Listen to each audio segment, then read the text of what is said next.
The great council chamber stretched before them like a vast bowl of stars.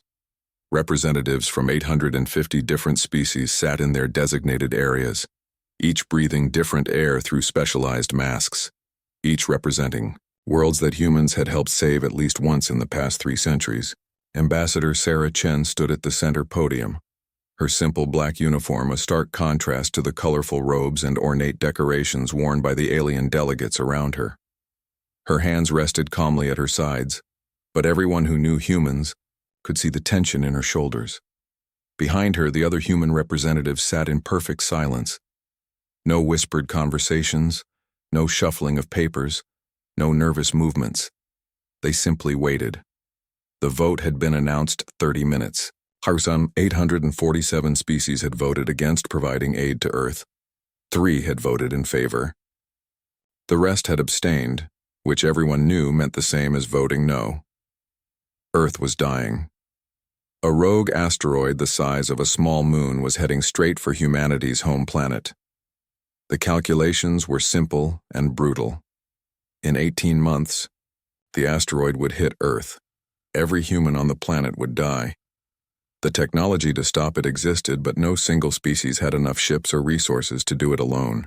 It needed to be a joint effort, the kind that the Galactic Council had organized dozens of times before. But this time was different. This time, it was Earth asking for help. The decision has been made according to our established protocols, announced Councillor Zethmar, his blue crystalline form pulsing with what humans had learned meant satisfaction.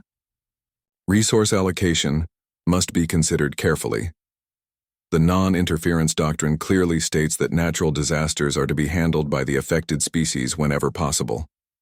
Sarah Chen listened to these words without expression. Natural disasters. That was what they were calling it. As if the asteroid had somehow appeared naturally in Earth's path, instead of being knocked loose by the mining operations of the Korthak hegemony 3 years ago. Mining operations that had been declared legal by this same council, despite human warnings about orbital instability. Ambassador Chen, Councillor Vesahai spoke up from the Meridian Republic section. She was one of the 3 who had voted yes. The council recognizes that this decision may seem harsh. However, we must consider the precedent. If we intervene in every natural disaster, Sarah's voice cut through the chamber like a blade. It was the first time she had spoken since the vote was announced. Councillor Vesahai, in the past 50 years alone, human fleets have responded to 412 natural disasters affecting council member species. We have lost over 30,000 of our people in rescue operations. We have spent resources that could have developed our own worlds to help develop yours. The chamber grew quiet. Several delegates shifted uncomfortably in their seats. When the Zalothi homeworld faced a supernova, who diverted 17 colony ships to evacuate your people, when the crystalline plague swept through the Meridian systems, who sent medical teams that worked for 3 years without rest to find a cure, when the Vorthak invasion fleet threatened to wipe out the peaceful Keltar, who fought and died to protect a species that had never even developed spaceflight? Sarah's voice remained calm, but each word seemed to echo in the vast chamber. Humans, whispered someone from the aquatic collective section. Always humans, agreed a representative from the Insectoid Alliance. And now, Sarah continued, when Earth faces destruction, the Council votes that natural disasters should be handled by the affected species whenever possible, despite the fact that the asteroid was displaced by mining operations approved by this Council. Despite the fact that stopping it requires exactly the kind of joint fleet action that humans have participated in countless times to save your worlds. Councillor Zethmar's crystalline form pulsed faster. The situations are not comparable. Those were emergency responses to immediate threats. This asteroid gives ample time for humanity to develop its own solution. 18 months, Sarah said, flatly. 18 months to build a fleet capable of diverting an asteroid that large. With what resources, Councillor? Earth's industrial capacity has been focused on building ships for Council operations. Our best engineers are scattered across the galaxy, helping to maintain your space stations and fix your problems. Our mineral wealth has been depleted because we have been too busy helping others to properly develop our own resources. That was humanity's choice, declared Counselor Frexnall from the Reptilian Federation. No one forced you to be so generous. The word generous came out like something distasteful. Several other delegates made sounds of agreement. Sarah stood silent for a long moment, looking around the chamber. Her gaze stopped on the Korthak representative, who had voted against aid despite the fact that human medical teams had saved his homeworld from a bacterial outbreak just 5 years ago. She looked at the crystalline collective delegates who owed their very existence to human intervention in their civil war.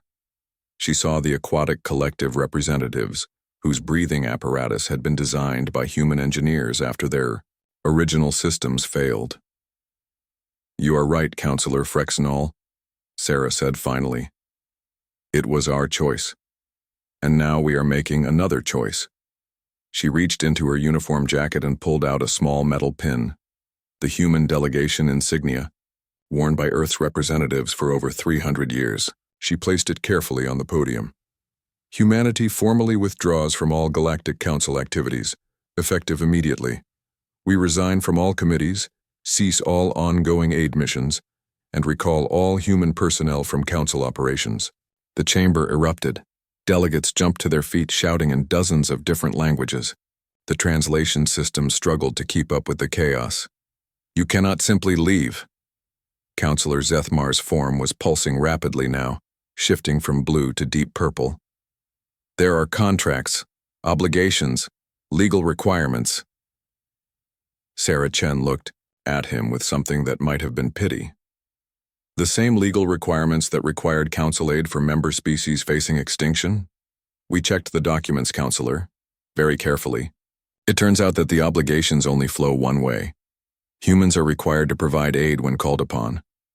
The Council is required to provide aid only when it chooses to do so." She turned and walked toward the exit. Behind her, the other human representatives stood as one and followed. No one spoke. No one looked back. Their footsteps echoed in the sudden silence that had fallen over the chamber. "Where will you go?" called out Counselor Vesahai. There was something almost desperate in her voice. Sarah stopped at the chamber entrance but did not turn around. "Home, Counselor, to spend our last 18 months with our families, instead of dying alone in space fixing your problems." "But what about the Outer Rim patrols, the trade route, protection, the medical missions?" "I am sure the Council will find a way to handle those matters," Sarah replied. "After all, you have 850 member species. Surely someone else can do the job." She walked out. The human delegation followed. The great doors of the Council chamber closed behind them with a soft whisper. In the silence that followed, Counselor Vesahai stood slowly. "What have we done?" she asked the empty air, but no one answered. The humans were gone, and for the first time in 3 centuries the galaxy would have to save itself. 6 months had passed since the humans walked out of the Council chamber.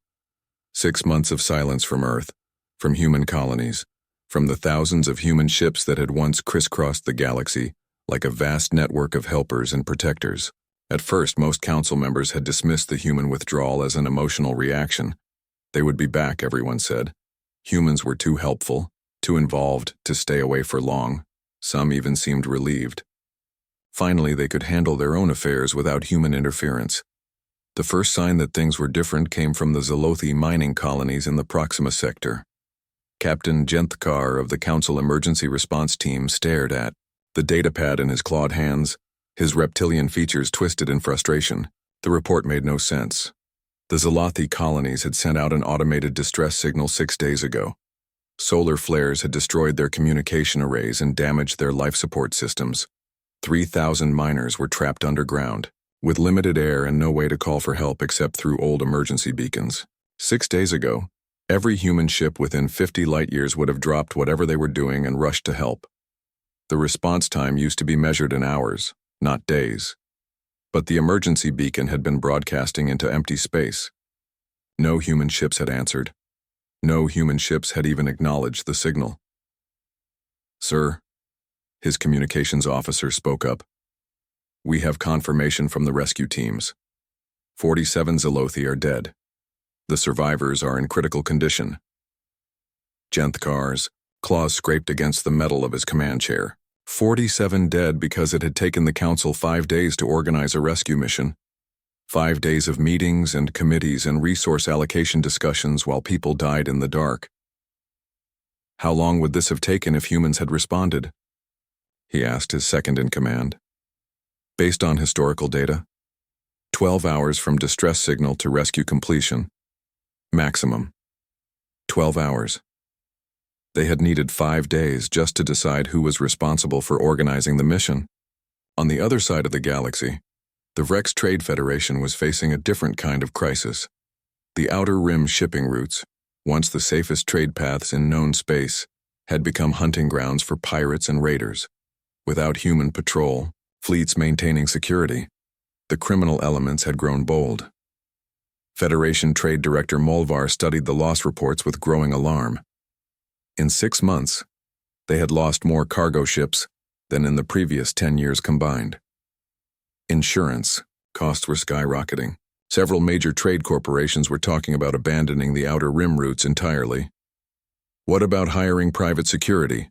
suggested one of his assistants. "With what?" Molvar's tentacles writhed in agitation. "The humans never charged us for patrol services. They just did it, because pirates were a problem and they believed in keeping trade routes safe. Do you have any idea what it would cost to hire enough ships to patrol the Outer Rim?" The assistant pulled up some figures on his datapad. His face went pale. "Sir, it would cost more than our entire annual trade profit. The humans were basically providing us with free military protection worth billions of credits." Molvar slumped in his chair. "And we never even said thank you." The problems were spreading. On Korthax Prime, the massive orbital processing stations that refined raw materials for half the galaxy were starting to malfunction. For decades, human engineers had maintained the complex systems, updating them, fixing problems before they became critical. The Korthak had their own engineers, of course, but they specialized in mining and excavation. The delicate balance of orbital mechanics and industrial chemistry that kept the stations running had always been handled by humans. Chief Engineer Vorthax stared at the readout from Processing Station 7. 3 critical systems were running in the red, and his best people could not figure out why. The human technical manuals were written in human language, full of human engineering concepts that did not translate well. "Contact the human engineering teams," he ordered. "Sir, we have tried. The humans are not responding to any communications. Not distress calls, not technical assistance requests, not even direct personal messages to engineers who worked here for years." Vorthax felt a chill run through his scaled body. "What do you mean, not responding?" "I mean they act like we do not exist, sir. Their ships pass through systems without acknowledging hails. Their colonies refuse to answer communication attempts. It is like we have become invisible to them." On the edge of Council space, a human cargo vessel passed through the Meridian system. The ship was massive, carrying what looked like construction equipment and colonization supplies. It ignored all attempts at communication from the Meridian Defense Fleet. Admiral Kesahai watched the human ship jump to hyperspace without so much as a greeting. In the old days, human ships would always respond to hails, even if just to exchange pleasantries or share navigation data. They had been the most communicative species in the galaxy. "Where are they going?" she wondered aloud. "Unknown, Admiral. Long-range sensors show the course heading toward the galactic rim, into unexplored space." "They are leaving," she realized. "Not just the Council. They are leaving everything." The reports kept coming in. Human medical teams had vanished from research stations across the galaxy, taking their expertise with them. Human teachers had left alien schools without explanation. Human diplomats had closed their embassies and recalled their staff. On Earth itself, something strange was happening. Long-range observations showed massive construction projects. Ships were being built in numbers that seemed impossible. Entire human colonies were being evacuated. Their populations moved to secret locations. The humans were planning something big, but no one knew what. Counselor Vesai stood in her private office looking at intelligence reports that made no sense. Human industrial output had increased by 300% in 6 months. They were building ships, but not the kind of ships they had built before. These were different, larger, more advanced, built for long-term travel and self-sufficiency. "They are planning to leave the galaxy," she said to her aide. "That is impossible, Counselor. The distances involved, the resources required." "Humans have always been good at doing impossible things," Vesai replied quietly. "We just never paid attention because they were always doing impossible things for us." The economic reports were even worse than the emergency response failures. The galactic economy had been built on certain assumptions: human reliability, human innovation, human willingness to solve problems that no one else wanted to handle. The aquatic collective's deep space habitats were failing because human engineers had designed the water recycling systems. The crystalline mine's computing networks were developing errors because human programmers had written the error correction algorithms. The Insectoid Alliance's hive ships were running low on power because human technicians had been maintaining their fusion reactors. Everywhere, small problems were becoming big problems. Systems that had worked perfectly for decades were breaking down. Trade agreements that had seemed solid were falling apart as species realized they could not deliver what they had promised without human assistance. And through it all, the humans remained silent. Their ships moved through space like ghosts, neither helping nor hindering, just gone. They had not declared war. They had not threatened anyone. They had simply stopped caring about anyone except themselves. In the council chambers, emergency sessions were called daily. Delegates who had cheered the human withdrawal 6 months ago now spoke in worried whispers. The vote to deny aid to Earth had seemed like such a small thing at the time, a chance to put the humans in their place to show them that they were not indispensable. But they had been indispensable, and now they were gone. Counselor Zethmar's crystalline form had lost its bright blue color, fading to a dull gray that indicated deep stress. "We need to contact them," he declared for the 100th time. "Offer them aid for their asteroid problem. Negotiate their return to the council." "They will not respond," Counselor Vesai replied wearily. "We have tried everything. Direct communications, intermediaries, even personal messages from species they saved in the past. They are done with us. But they cannot just abandon the galaxy. They already have," she said. "We just have not admitted it yet." Outside the chamber windows, a human cargo ship passed by the council station without slowing down. Its destination was unknown, its cargo a mystery. Like all human ships these days, it traveled in absolute silence, acknowledging no one, helping no one, existing in a universe where the rest of the galaxy had simply ceased to matter. The humans had walked away, and slowly, inevitably, everything they had held together was falling apart. 1 year had passed since the human delegation had placed their insignia on the podium and walked away. 1 year since the last human ship had responded to a distress call or offered aid to a struggling world. The galaxy was learning what it meant to function without the steady, reliable presence that had held civilization together for 3 centuries. Fleet Admiral Korthvex of the Hegemony watched the tactical display with satisfaction. 3 star systems lay before his invasion, forced their defenses pitifully weak. The neutral zone worlds had grown soft under human protection, never bothering to maintain serious military forces. Why would they? For generations, human peacekeeping fleets had stood between them and any aggressor. But the humans were gone. Now, "Sir, we are receiving surrender transmissions from the second planet," reported his communications officer. "Ignore them," Korthvex commanded. These worlds chose to hide behind human shields instead of building their own strength. Now, they learned the price of weakness. The Korthak invasion fleets had been planning this expansion for decades, waiting for the right moment. The human withdrawal had given them that moment. 3 peaceful worlds with rich mineral deposits and weak defenses. It would take months for the Council to organize any response, and by then the conquest would be complete. On Keltar Prime, The news of the invasion sent waves of panic through the population. The Keltar were a gentle species, evolved from herbivores with no concept of warfare in their cultural memory. They had developed spaceflight through pure scientific curiosity, not military need. When the Vorthak had tried to exterminate them 50 years ago, only human intervention had saved their species. Elder Senthavel addressed the emergency council with trembling hands.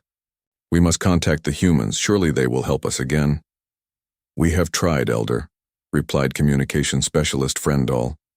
"For 6 months we have sent messages to every human frequency we know. They do not respond. It is as if we no longer exist to them." "But they saved us before. They fought and died for us when we could not fight for ourselves." "Yes, Elder. And when Earth needed saving, we voted against helping them." The silence that followed was crushing. The Keltar had voted with the majority, influenced by promises from larger species that human dominance needed to be curtailed. It had seemed like such an abstract thing at the time. Earth was far away and the asteroid was just a space rock. How could they have known what it would mean? The aquatic collective was facing a different kind of disaster. Their deep space breeding stations, massive structures that housed millions of their people in carefully controlled aquatic environments, were beginning to fail. The atmospheric processors that maintained the precise chemical balance needed for their reproduction had been designed by human engineers. Without regular maintenance and updates, the delicate systems were breaking down. Station Master Depthsinger floated in her control chamber, watching readout after readout turn red. "How long do we have?" she asked her chief technician. "At current failure rates, 3 months before the breeding chambers become uninhabitable. 6 months before the life support systems fail completely." "And the human technical manuals?" "Useless. They are written in human technical language with human engineering concepts. Our best people have been trying to understand them for 8 months. We can fix simple problems, but the complex system interactions..." The technician's fins drooped in defeat. "We should have insisted on learning these systems ourselves instead of depending on human maintenance." Across the galaxy, similar scenes were playing out. The crystalline mines found their homeworld's stellar stabilizers failing, and without human expertise in stellar engineering, they could not prevent their star from destabilizing. The Insectoid Alliance discovered that their hive ship's navigation systems contained human-designed algorithms that were beginning to develop errors, causing trade fleets to become lost in deep space. But the most devastating revelation was yet to come. In the sealed archives of the Council Central Computer, a young Meridian technician named Velshan was conducting routine data maintenance when she stumbled across something that made her blood freeze.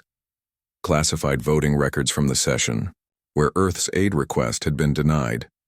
Not just the final vote tallies, but the private communications between delegates leading up to the vote.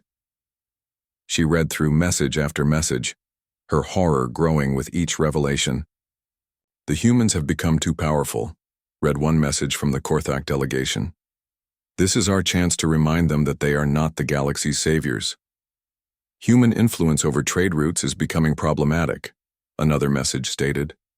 "Perhaps a demonstration of their vulnerability will encourage more cooperative behavior." "We have grown tired of human moral superiority," declared a third. "Let them face a crisis alone for once." The messages went on and on, species after species revealing that their vote against helping Earth had nothing to do with resource allocation or non-interference policies. It had been about jealousy, about resentment, about fear that humanity had become too important, too influential, too necessary. They had let Earth face destruction not because they could not help, but because they wanted to humble the humans. They had wanted to prove that humanity was not indispensable. Velshan stared at the data in growing horror. The humans had not just been denied aid. They had been betrayed by the very species they had spent centuries helping. The economic collapse was accelerating. Without human engineering expertise, industrial accidents were becoming common. Without human medical knowledge, diseases that had been controlled for generations were spreading. Without human diplomatic skills, trade disputes were escalating into conflicts. The Vrex Trade Federation reported that interstellar commerce had dropped by 60%, The insurance costs for shipping had become so high that many trade routes were no longer profitable. Pirates and raiders operated with impunity in sectors that had been safe for centuries. Director Molvar sat in his office, looking at bankruptcy, reports from companies that had been profitable for generations. "How did we not see this coming?" he asked his assistant. "The humans made it look easy, sir. They handled so many problems behind the scenes that we never realized how much work was involved. Patrol schedules, maintenance requirements, diplomatic interventions, technical support. We thought it all just happened naturally. And now we are trying to hire other species to do the same work?" "Yes, sir. But no one else has the human combination of technical skill, military capability, and willingness to work for free. The Korthak charge too much and are unreliable. The crystalline minds are brilliant but refuse to work with biological species. The insectoids are efficient but only care about hive interests." Molvar rubbed his tentacles against his aching head. "So we are learning that humans were not just helpful, they were irreplaceable." The military situation was becoming desperate. The Council's own forces, designed primarily for ceremonial duties and minor peacekeeping, were completely inadequate for the new threats emerging across the galaxy. Border conflicts that had been frozen for generations were reigniting as species realized that human peacekeepers would not intervene. The Aquatic Collective and the Reptilian Federation had resumed their ancient territorial dispute over water-rich worlds. The crystalline minds had withdrawn from all cooperative ventures, focusing only on their own survival, as their star became increasingly unstable. The Insectoid Alliance had declared several neutral systems to be hive territories and begun forcible colonization. General Thexvor of the Council Defense Force stood before a tactical display that showed conflicts spreading across a dozen sectors. His forces were spread impossibly thin, trying to respond to threats that would have been contained in hours by human intervention. "Sir," his aide reported, "the Vrex Federation is requesting immediate military assistance. Korthak raiders have attacked their main trade hub. Denied, we cannot spare the ships. The Meridian Republic is asking for help with refugee evacuation from the contested systems. Also denied. The Zelothi colonies report that their mining operations are under attack by unknown forces." General Thexvor closed his eyes. "How many ships do we have available for emergency response?" 17, sir, across the entire galaxy." 17. He laughed bitterly. "The humans used to maintain over 3,000 ships on constant patrol, and we never even thanked them. On distant Earth, long-range sensors detected massive construction projects unlike anything in human history. Entire continents were being strip-mined for resources. Orbital shipyards worked around the clock, building vessels of unprecedented size and capability. The asteroid that had threatened Earth's destruction had been diverted months ago by a human fleet that had appeared, seemingly from nowhere, accomplished its mission and vanished again without a word to anyone. The humans were not just surviving, they were thriving, building something new, preparing for something that the rest of the galaxy could not even imagine. Intelligence reports suggested that human exploration fleets were mapping routes to other galaxies. Generation ships were being constructed, massive vessels capable of supporting entire populations for journeys that would take thousands of years. The humans were not just. 3 years had passed since humanity's withdrawal from galactic affairs. 3 years of watching the carefully built civilization of 850 species tear itself apart. What had once been the greatest alliance in galactic history was now a collection of desperate worlds fighting for survival in an increasingly hostile universe. The Omicron plague had started in the Outer Rim territories, in the lawless zones that had once been kept stable by human patrol fleets. It was a disease unlike anything the galaxy had seen before, spreading through multiple species and adapting to different biologies with terrifying efficiency. The first reports had been dismissed as localized outbreaks, easily contained. Dr. Venthtal of the Crystalline Medical Collective stared at the latest infection reports with growing despair. 6 star systems, 43 worlds, over 2 billion sentient beings infected, with more cases appearing daily.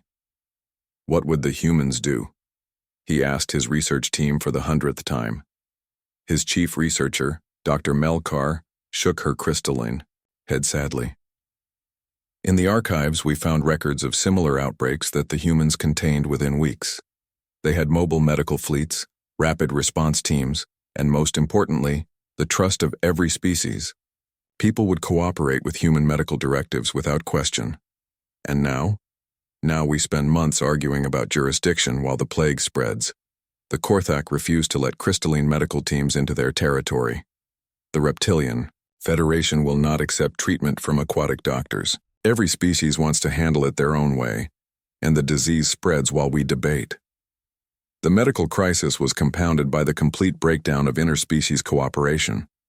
What had once been a galaxy-spanning medical network, coordinated by human oversight, had fractured into dozens of competing and incompatible systems. Information was not shared. Resources were hoarded. Treatment protocols varied wildly between species. On Vorthan Prime, homeworld of the crystalline mines, the situation was even more desperate. The stellar stabilizers that had kept their sun from going nova for the past 2 centuries were failing, and no one understood the technology well enough to repair them. Chief Engineer Kethmal floated in his workshop, surrounded by human-designed components that might as well have been alien artifacts. The engineering manuals were written in human technical language, filled with concepts that made sense to human minds, but were incomprehensible to crystalline logic patterns. "The power coupling in Section 7 has failed again," reported his assistant. "That is the 3rd one this month." "Do we have replacements?" 2 left. After that, the assistant's crystal form flickered with distress patterns. "After that, we will have to try to fabricate our own, but our attempts so far have all failed within hours." Kethmal turned to look at the massive holographic display showing their star's internal structure. The fusion reactions were becoming increasingly unstable.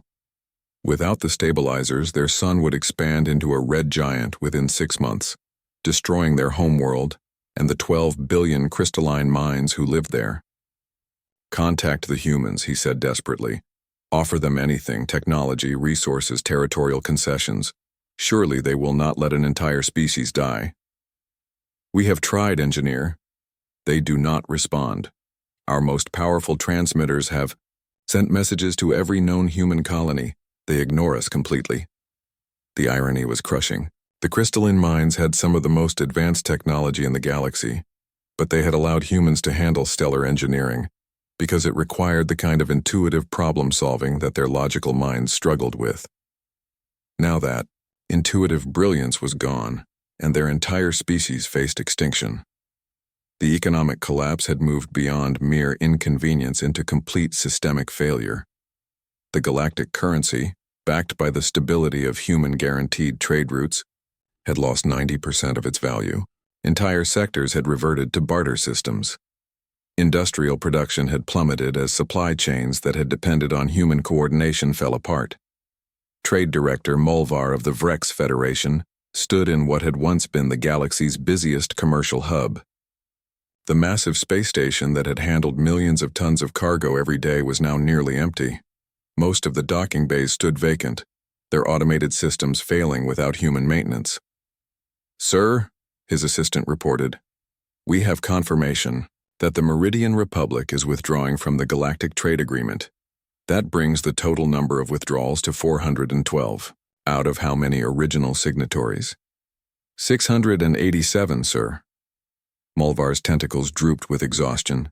"So the most successful trade agreement in galactic history is dead." "It appears so, sir. Without human oversight and dispute? Resolution. Every minor disagreement becomes a major crisis. The Korthak and the Reptilians have been fighting over shipping rates for 8 months. The insectoids refuse to honor contracts signed with non-hive species. The Aquatic Collective has imposed trade sanctions on anyone who will not meet their environmental standards. Through the station's massive windows, Molvar could see the occasional ship passing by. But these were not the massive human cargo haulers that had once been the backbone of interstellar commerce. These were small, heavily armed vessels, their crews prepared for the piracy and raiding that had become common throughout the galaxy.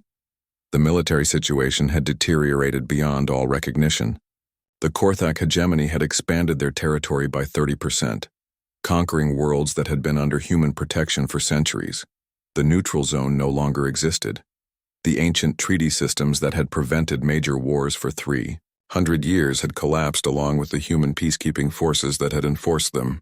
General HFY stood in the Council's military command center, looking at a tactical display that showed conflicts raging across dozens of sectors. His once proud defense force had been reduced to a handful of ships trying to protect the Council's core worlds, while the rest of the galaxy burned. "General," his aide reported, "we have a priority message from the Zelothi colonies. They are requesting immediate evacuation assistance. Korthak invasion fleets have broken through their defensive perimeter." "How many ships do they need for full evacuation?" 200 minimum. They have 30 million civilians to relocate. General HFY looked at his force deployment screen. "We have 12 ships available, 12. The aide's scales shifted color in distress. "Sir, what should I tell them?" "Tell them." The general paused, struggling with words he had never thought he would have to say. "Tell them we cannot help. Tell them to surrender and hope the Korthak are merciful." It was the 100th such message he had sent in the past year. The Council Defense Force, once a symbol of galactic unity, had become a cruel joke. They could barely protect their own headquarters, much less respond to the dozens of crises erupting across known space. But the most devastating revelation was yet to come. Deep in the Council archives, the classified records discovered by Velshan had been leaked to the public. The real reasons behind the vote to deny aid to Earth were now known throughout the galaxy. The reaction was immediate and explosive. Species that had been saved by human intervention were horrified to learn that their own governments had betrayed their rescuers out of petty jealousy. Public demonstrations erupted on hundreds of worlds. Several governments were overthrown by angry populations who learned that their leaders had voted against helping Earth, while their own worlds owed their existence to human sacrifice. On Keltar Prime, Elder Senthavel faced an angry crowd of his own people. The gentle herbivores who had never known violence were calling for his resignation with a fury that shocked him. "You voted against the humans," shouted one young Keltar. "The same humans who died to save us from the Vorthak. How could you betray them?" "The other species assured us it was the right thing to do," Senthavel replied weakly. "They said human influence was becoming too strong, that they needed to be reminded they were not superior to other species." Superior? The crowd's anger was palpable. "They saved our entire species and asked for nothing in return, and when they needed help you betrayed them because you were jealous?" The revelation of the Council's true motivations had destroyed the last remaining credibility of galactic government. Species after species withdrew from all cooperative agreements. Trust, the foundation of interstellar civilization, had been shattered beyond repair. The human construction projects had expanded beyond anything previously imagined. Entire star systems had been converted into massive industrial complexes. Generation ships the size of small moons were being built in unprecedented numbers. Long-range sensors detected human exploration fleets venturing beyond the galactic rim, mapping routes to distant galaxies. Dr. Fexenel, the galaxy's leading xenobiologist, published a report that sent shockwaves through what remained of the scientific community. According to his calculations, the humans were preparing to relocate their entire species, not just to other star systems, but to other galaxies entirely. "They are abandoning us," he wrote, "not just politically or economically, but physically. They are taking their knowledge, their technology, their..." 5 years had passed since the human delegation had walked out of the council chamber. 5 years since the last human voice had spoken in the halls of galactic government. The great experiment in interstellar civilization lay in ruins, and the species that had once proudly called themselves the Galactic Council now struggled to survive in a universe that had become cold and hostile. The council chamber itself told the story of the collapse. Where once 850 species had gathered in unity, fewer than 30 delegates now attended the emergency sessions. The vast amphitheater, designed to accommodate representatives from across the galaxy, echoed with empty spaces and broken dreams. Counselor Vesahai of the Meridian Republic stood at the speaker's podium, her voice carrying across the nearly empty chamber. She was one of the last original members still attending sessions, one of the 3 who had voted to help Earth 5 years ago. Her words fell on the ears of survivors, the remnants of a civilization that had destroyed itself through its own arrogance. "We gather today to formally acknowledge what we have all known for months," she began, her voice steady despite the magnitude of what she was about to say. "The Galactic Council, as an institution, has failed. We have failed our member species. We have failed our principles, and most catastrophically, we have failed the species that made our unity possible in the first place." The few remaining delegates sat in stunned silence. Even though they had all seen this moment coming, hearing it spoken aloud made it real, in a way that statistics and reports could not. The numbers told a story of complete systemic collapse. Of the original 850 member species, fewer than 50 maintained any formal relationship with the Council. The rest had either been conquered by expanding military powers, withdrawn to focus on their own survival, or simply disappeared into the chaos that had consumed vast regions of the galaxy. The Omicron plague had burned through 74 star systems before finally burning itself out. The death toll was estimated at over 15 billion sentient beings. On Earth, archived human medical databases contained detailed protocols for containing exactly this type of cross-species pathogen. But those databases were now sealed behind barriers of silence that no remaining species could breach. The crystalline Mine's homeworld was gone, consumed when their star went nova 6 months ago. 12 billion of the galaxy's most brilliant scientists and philosophers had died because no one else understood the stellar engineering that had kept their sun stable for centuries. Human technology that had worked flawlessly for 200 years had failed when human expertise was no longer available to maintain it. The economic collapse had reached its logical conclusion. Interstellar trade had dropped to less than 5% of pre-withdrawal levels. The galactic currency was worthless. Entire industrial sectors had simply ceased to exist. Worlds that had specialized in producing goods for galaxy-wide markets found themselves isolated and unable to sustain their populations. Director Molvar, of what remained of the Vrex Trade Federation, delivered his final report to the Council with hands that shook with exhaustion. Commercial shipping has become impossible in 90% of previously established routes.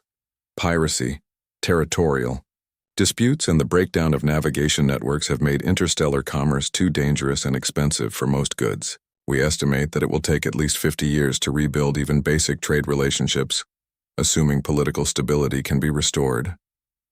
But political stability seemed like a distant dream. The military situation had deteriorated beyond any hope of recovery. The Korthak hegemony now controlled nearly a quarter of what had once been Council space. The neutral zone worlds had been divided between various conquering powers. The ancient treaties that had maintained peace for centuries existed now only as historical documents. General Thexfor, commander of what remained of the Council Defense Force, stood before a tactical display that showed the galaxy carved up by warring factions. "We have 12 operational ships remaining," he reported. 12 ships to patrol what was once the largest peaceful alliance in galactic history. We cannot even protect our own headquarters from raiding fleets. The irony was not lost on anyone present. The Council had once commanded the loyalty of thousands of human ships, each one more capable than entire fleets of other species. Those ships had patrolled the spaceways, keeping peace through strength and the universal respect for human integrity. Now those same ships were somewhere beyond the galactic rim, serving a vision of civilization that no longer included any of them. Long-range sensors had tracked the human exodus with growing amazement and horror.